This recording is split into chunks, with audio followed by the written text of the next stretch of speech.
आज का जो सवाल है वो सचिन चौधरी सर ने पूछा है और इनका सवाल यह है कि सर अगर हम जॉब कर रहे हैं तो उसके साथ भी अब अगर हमें स्टडी करना है तो इस टॉपिक पर एक वीडियो बनाइए।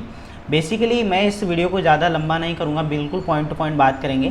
तो यहाँ पर जो सबसे पहला पॉइंट आता है वो ये कि अगर आप वर्क कर रहे हैं, ठीक है, कुछ भी वर्क हो, that may be a private job, government job या फिर सेल्फ एम्प्लॉयड हो आप, ठीक है, लेकिन उस केस में अगर आप स्टडी करना चाहते हो तो उसके मेन 3 ही रीज़न हो सकते हैं, ठीक है। सबसे पहला रीज़न ये हो सकता है कि मे बी हो सकता है कि आपकी जो पढ़ाई है वो शुरू है, दैट मे बी डिप्लोमा या फिर इंजीनियरिंग, उस केस में शायद आपको एग्ज़ाम के लिए प्रिपरेशन करनी है इसलिए आप स्टडी कर रहे हो। दूसरा जो है, और जो शायद मुझे ऐसा लगता है कि सर ने भी इसी पॉइंट ऑफ व्यू पूछा है, वो होता है कॉम्पिटिटिव एग्ज़ाम, या फिर हम कह सकते हैं कि गवर्नमेंट जॉब के लिए आप प्रिपरेशन कर रहे हो। और बहुत ही कम रीज़न हो सकता है लोगों का कि नॉलेज के लिए या फिर इन्फॉर्मेशन के लिए वो स्टडी करना चाहते हैं, अपना जो काम है उससे टाइम निकाल कर थोड़ा बहुत किताबें पढ़ना चाहते हैं, ठीक है।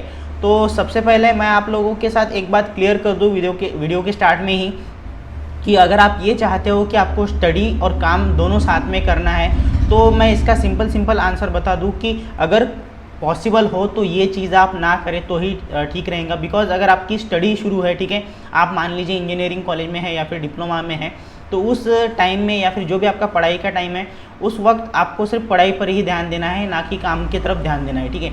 अब दूसरी सिचुएशन ये है कि मान लीजिए आप गवर्नमेंट एग्ज़ाम के लिए प्रिपरेशन कर रहे हो और आपको गवर्नमेंट जॉब चाहिए, ठीक है, तो उस केस में भी मैं यही कहूँगा कि देखिए, जैसे कि मैंने अपने पिछले वीडियो में भी बताया था, कई वीडियो में ये चीज़ को मैंने क्लियर किया है कि आपको कम से कम 3 साल देने होंगे गवर्नमेंट जॉब के लिए, ठीक है। मतलब गवर्नमेंट जॉब की जो भी प्रिपरेशन है, एग्ज़ाम है, उसके लिए आप 3 साल पूरा डेडिकेटेड उसी काम की तरफ आप ध्यान दीजिए, ठीक है। बाकी किसी भी काम की तरफ आपको ध्यान नहीं देना है। फिर उसमें जॉब तो है ही, मैं अदर भी चीज़ें कहूँगा, गर्लफ्रेंड, बॉयफ्रेंड, घर वाले, इन सब चीज़ों को भूल जाना है और सिर्फ कॉम्पिटिटिव एग्जाम पर फोकस करना होगा अगर आपको गवर्नमेंट जॉब के लिए प्रिपरेशन करनी है तो। और जो तीसरा पॉइंट है वो है फॉर नॉलेज, यानी कि आपको आपके फील्ड में या फिर हम कहेंगे किसी अदर फील्ड में अगर आपको एक्स्ट्रा नॉलेज चाहिए या फिर आपको आपके नॉलेज को पॉलिश करना है तो उस केस में आपके पास चॉइस है, आप उस केस में आप पढ़ाई कर सकते हो, उसमें कोई दिक्कत नहीं है। तो हम सबसे पहला जो यहाँ पर जो पॉइंट है एग्ज़ाम का, या फिर हम कहेंगे कि जो इंजीनियरिंग है, तो उसमें आपको जॉब करना चाहिए या नहीं करना चाहिए। अगर आप जॉब करते हो तो कौन सी दिक्कतें आ सकती है। तो देखिए, अब ऐसा तो नहीं है कि सभी के साथ इतनी अच्छी फैसिलिटीज़ हो या फिर इतनी अच्छी सिचुएशन हो कि वो सिर्फ एक ही काम पर फोकस कर सकते हैं। मे भी हो सकता है कुछ लोगों के लिए यहाँ पर मजबूरी हो या फिर घर की सिचुएशन हो कि उस हिसाब से उन्हें काम भी करना है और जॉब भी करना है। तो उस केस में मैं कहूँगा कि ठीक है, आपके पास जो तीनों भी स्टडी के ऑप्शन है आप कर सकते हो। ऐसा नहीं है कि आप नहीं कर सकते, बस थोड़ा बहुत आपके काम पर या फिर आपके स्टडी पर इम्पैक्ट होगा तो वो आपको सहना पड़ेगा। अब फॉर एग्जांपल यहाँ पर मैं 2 चीज़ें जो है वो थोड़ा एक्सप्लेन कर दूँ। देखिए, अगर आप एग्ज़ाम के लिए प्रिपरेशन कर रहे हो, that may be competitive exam या फिर आपके इंजीनियरिंग कॉलेज की एग्ज़ाम, तो उस केस में एग्ज़ाम के लिए स्टडी करने का सबसे अच्छा फ़ायदा ये है कि आपके पास एक फ़िक्स सिलेबस है। फॉर एग्ज़ाम्पल, अब मैं मेरे ऑफिस में हूँ, ठीक है, मैं मेरे ऑफिस के काम कर रहा हूँ। अब मैं चाहता हूँ कि मुझे अपने नॉलेज पॉइंट ऑफ व्यू कुछ पढ़ाई करनी है, तो नॉलेज पॉइंट ऑफ व्यू अगर करनी है तो कोई फिक्स सिलेबस नहीं है।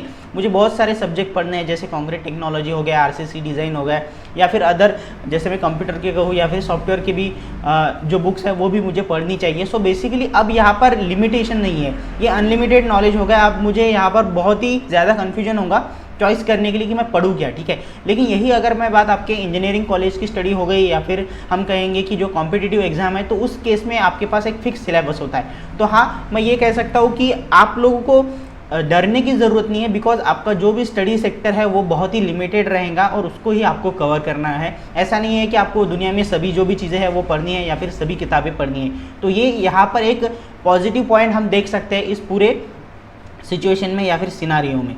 अब हम यहाँ पर ये देखते हैं कि एक्चुअल में कौन से जॉब है जो आपके स्टडी को इफ़ेक्ट कर रहे हैं, ठीक है। अब देखिए, जॉब को मैं बेसिकली 2 ही कैटेगरी में डिवाइड करूँगा, एक होता है ऑफिस वर्क और दूसरा होता है साइट वर्क। अब ये बताने की ज़रूरत नहीं है कि जो ऑफिस वर्क होता है उसमें तो आपके लिए थोड़ा बहुत पॉसिबल होता है स्टडी करना वर्क करते वक्त, लेकिन अगर आप साइट वर्क कर रहे हो तो फिर थोड़ी दिक्कत हो सकती है। अब इसमें जो 3 सेक्टर है जहाँ पर आप बेसिकली काम करते हो और उस वक्त आप स्टडी करना चाहते हो, तो सबसे पहला होता है गवर्नमेंट जॉब। मान लीजिए आपके ऐसे कोई गवर्नमेंट जॉब है कि जहाँ पर आपका ऑफिस वर्क है, ठीक है, तो उस वक्त में एक्चुअल में अगर मैं कहूँ कि आपको स्टडी करना है गवर्नमेंट जॉब पर या फिर इवन प्राइवेट जॉब में भी, तो थोड़ा मुश्किल है। बिकॉज आपको उस काम के लिए सैलरी मिल रही है, ठीक है, आपकी एक रिस्पॉन्सिबिलिटी है उस वर्क के तरफ, तो आप उस वर्क से आपका टाइम जो है वो निकाल नहीं सकते स्टडी के लिए। So basically you are bonded for that time. अगर वो कुछ भी टाइम हो सकता है, मान लीजिए हम पकड़ दें यहाँ पर 11 से 5 बजे तक, या फिर जो भी आपकी शिफ्ट हो उसमें अगर आपको काम करना है, तो हाँ, गवर्नमेंट जॉब और प्राइवेट जॉब, फिर चाहे वो ऑफिस वर्क हो या फिर साइट वर्क, तो थोड़ा आपको जो स्टडी करने का जो पॉइंट है वो थोड़ा यहाँ पर पॉसिबल नहीं है as compare to the self employed. अब सेल्फ एम्प्लॉयड का मतलब क्या हुआ, जैसे अगर मैं मेरी बात करूँ, अब यहाँ पर मेरी कंसल्टेंसी है, ठीक है, फिर मैं चाहे साइट पर काम करूँ या फिर ऑफिस में काम करूँ, मुझे यहाँ पर फुल कंट्रोल है। मैं मतलब अगर मुझे ऐसा लगता है कि आज मुझे पढ़ाई करनी है, या फिर मुझे 3 घंटा या फिर 2 घंटे अगर पढ़ाई करनी है, तो मैं अपने काम से यहाँ पर वक्त निकाल सकता हूँ, because I am boss here, ठीक है। अब मुझ पर किसी का कंट्रोल नहीं है। मैं अगर क्लाइंट की बात करूँ तो मुझे बस क्लाइंट को इग्नोर करना है, या फिर जो मेरा इनकम हो रहा है, मेरा प्रॉफिट हो रहा है, उससे मुझे यहाँ पर नेगोशिएट करना पड़ेगा या फिर उसे इग्नोर करना पड़ेगा। तो उस केस में हाँ, आपको एक सेल्फ एम्प्लॉयड, अगर आप खुद की कंसल्टेंसी है, तो उस वक्त आप किसी भी एग्ज़ाम के लिए प्रिपरेशन कर सकते हो। मैं मेरा ही एग्जांपल देता हूँ। देखिए, जितने भी मेरे ऑफिस के वर्क होते हैं या फिर साइट के वर्क होते हैं, उतना सब होने के बाद भी मैं अपने ऑफिस पर जो मेरा खाली टाइम होता है उसमें मैं जो ज़रूरी चीज़ें हैं या फिर ज़रूरी किताबें हैं वो मैं पढ़ता हूँ। जैसे फॉर एग्ज़ाम्पल अगर मैं करंटली बात करूँ, तो अभी मैं concrete technology and theory and practice पढ़ रहा हूँ, ML गंभीर इनकी किताब है, तो वो अभी मैं पढ़ रहा हूँ। सो बेसिकली कहने का मतलब ये है कि अगर आप सेल्फ एम्प्लॉयड हो, उस वक्त आपके दिमाग पर या फिर आपके पीछे कितने भी काम हो, आपके लिए पॉसिबल है वक्त निकालना। सो ये बात आपको ध्यान रखनी पड़ेगी कि अगर आप गवर्नमेंट जॉब कर रहे हो या फिर प्राइवेट जॉब कर रहे हो, तो थोड़ा स्टडी का आपको थोड़ा इशू आ सकता है, उस वक्त इतना टाइम नहीं मिलेगा, ठीक है। अब यहाँ पर जो मेरे पॉइंट ऑफ व्यू, ये मेरा पर्सनल ओपिनियन रहेगा कि अगर आप फिर चाहते हो कि सेल्फ एम्प्लॉयड, चलो ठीक है, सेल्फ एम्प्लॉयड जो लोग हैं या फिर जिनकी खुद की बिजनेस है या फिर कंसल्टेंसी है, तो उस केस में तो हमें वक्त मिल रहा है, ये तो हमें समझ में आ रहा है।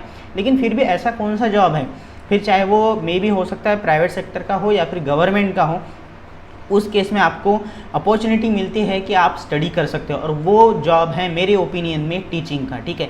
अगर आप किसी सब्जेक्ट को पढ़ा रहे हो, ठीक है, बेसिकली इंजीनियरिंग कॉलेज में पढ़ा रहे हो, डिप्लोमा के कॉलेज में पढ़ा रहे हो, या फिर खुद भी एक अगर ट्यूशन क्लासेस अगर ले रहे हो, तो उस केस में सबसे अच्छा पॉइंट ये है कि जो आपको स्टडी करना है या फिर जिस इन्वायरमेंट में आपको रहना है, उसी में आपको यहाँ पर काम करना है। बेसिकली क्या मतलब, वो आप किताबों से घिरे रहोगे या फिर आप किताबों में ही अपना काम करोगे और वहीं से आपकी स्टडी होगी। सो हाँ, अगर आपका जो मेन फोकस है वो अगर स्टडी पर है, ठीक है, अगर आप चाहते हो कि हमें जो अपना फोकस है वो 60% स्टडी पर लगाना है और 40% जॉब पर लगाना है, तो उस केस में मैं कहूँगा कि अगर आपके लिए पॉसिबल है तो आप टीचिंग सेक्टर में जाइए, और टीचिंग सेक्टर में आपको आराम से यहाँ पर अपॉर्चुनिटी मिल जाएंगी स्टडी करने की, बिकॉज वो काम ही है कि स्टडी करोगे तो ही पढ़ा पाओगे। सो दैट्स वाई सबसे जो अच्छी यहाँ पर जॉब है, अगर आपको स्टडी भी करनी है और काम भी करना है, तो वो है टीचिंग सेक्टर। सो वो आप चाहे तो गवर्नमेंट के थ्रू भी कर सकते हो, या फिर जो आपके प्राइवेट क्लासेस होते हैं या फिर खुद का भी अगर कोचिंग सेंटर हुआ, तो ये आप कर सकते हो, ठीक है। अब इसमें जो लास्ट पॉइंट है, जैसे कि मैंने कहा था कि मैं इस वीडियो को ज़्यादा लंबा नहीं खींचूंगा, और वो ये है कि बेस्ट टाइम फॉर, यहाँ पर मैंने सॉरी फॉर जॉब लिख दिया, best time for study, 1 minute, study, हाँ, अगर आपको स्टडी करना है तो उस केस में आप जॉब भी कर रहे हो, तो उस केस में कौन सा ऐसा टाइम होगा। सो यहाँ पर ये बहुत ही आसान सी चीज़ है, फिर चाहे आप सेल्फ एम्प्लॉयड हो या फिर बॉन्डेड हो, आप यहाँ पर प्राइवेट जॉब से या फिर गवर्नमेंट जॉब से, सबसे अच्छा टाइम होता है रात का, ठीक है। तो अब देखिए, मैं यहाँ पर एक बात क्लियर कर दूंगा कि देखिए, आपने अभी यहाँ तक वीडियो देखा और सभी चीज़ें आपने देखी होंगी कि कुछ मैंने नया नहीं बताया, बहुत ही कॉमन सेंस की बातें थी। तो ये भी बहुत ही आसान सी बात है कि आपको पढ़ाई करना ही है, यही अगर आपका एम है काम करने के बाद। बहुत आपने कोशिश की लेकिन आपको वक्त नहीं मिल रहा है, तो भाई आपके पास एक ही वक्त है और वो होता है रात का वक्त, ठीक है। अब कई लोग मुझे ये कहेंगे कि सर हम आराम कब करें, इसका मैं आंसर खुद से देता हूँ, ठीक है। हम आराम की बात तब करते हैं जब हमें पढ़ाई या फिर किताबें ये सब चीज़ें दिखाई दे। अगर मैं आपके सामने अमेज़ॉन प्राइम या फिर नेटफ्लिक्स या फिर किसी सीरीज़ या फिर वेब सीरीज़ या फिर मूवी की बात करूँ, तो वो आप 4 बजे तक देख सकते हो, ठीक है। सो बेसिकली मेरा कहने, रात के 4 बजे, सुबह के जो 4 होते हैं तब तक आप देख सकते हो रात के 12 बजे से, ठीक है। तो कहने का मतलब ये हुआ, ये हम इंजीनियरिंग स्टूडेंट की आदत है कि हमने जाकर सबमिशन किया है, जाकर एग्ज़ाम की प्रिपरेशन की है। सो मैं कहूँगा कि अगर इंजीनियरिंग के स्टूडेंट हो या फिर आप इंजीनियर हो, तो उस केस में मुझे नहीं लगता कि जाग कर स्टडी करना आपके लिए कोई बड़ी बात होगी। हाँ, मैं ये ज़रूर कह सकता हूँ कि अगर आपको आपके हेल्थ की यहाँ पर चिंता है तो जो 7 दिन है आपके, सातों भी दिन आपको जागकर स्टडी नहीं करनी है। आप इसमें ब्रेक रख सकते हो, 1 दिन का ब्रेक या फिर 2 दिन का, और इस हिसाब से आप स्टडी कर सकते हो। अब ये सबसे यहाँ पर बेसिकली इजी आंसर रहेगा कि आप कोई भी जॉब करो, फिर वो चाहे प्राइवेट हो या फिर सेल्फ एम्प्लॉयड हो, फ्रीडम हो या फ्रीडम ना हो, उस केस में जो रात का टाइम है वो आपसे कोई छीन नहीं सकता। तो उसमें आपके लिए स्टडी करना बहुत ही ईजी है। और आपको यहाँ पर स्टडी मतलब कुछ मैं ये कहूँगा कि आदत जो है वो लगानी पड़ेगी, ठीक है। अगर वक्त नहीं है तो यही वक्त रहेगा रात का जहाँ पर आप स्टडी कर सकते हो। अब ज़रूरी नहीं है कि हमें पूरा रात भर पढ़ते रहना है, 2 या 3 घंटे अगर आप पढ़ाई करोगे विद डेडिकेशन तो वो आपके लिए फ्रूटफुल रहेंगी, उसके जो आउटपुट्स आएंगे वो आपके ही हित में रहेंगे। सो आई होप, मुझे ऐसा लगता है कि जितनी भी चीज़ें मैंने इस वीडियो में बताई है इनसे ये क्लियर हो गया होगा कि अगर आप जॉब कर रहे हो तो उस वक्त हमें स्टडी किस तरह से करनी चाहिए और कौन से सिचुएशन में ये पॉसिबल है। और हाँ, लास्ट में यही कहूँगा कि वीडियो बहुत ऐसे कुछ नया टॉपिक नहीं था, ठीक है, लेकिन आपकी रिक्वेस्ट थी इसलिए मैंने ये सब पॉइंट क्लियर कर दिए। Thank you. दोस्तों, अगर आप सिविल इंजीनियरिंग स्टूडेंट हो या फिर सिविल इंजीनियरिंग में आपका इंटरेस्ट है तो हमारे चैनल को ज़रूर सब्सक्राइब कीजिए, क्योंकि ये बिल्कुल फ्री है। और हाँ, बेल आइकन को दबाना ना भूलें ताकि आपको सबसे पहले वीडियोस की नोटिफिकेशन मिल सके।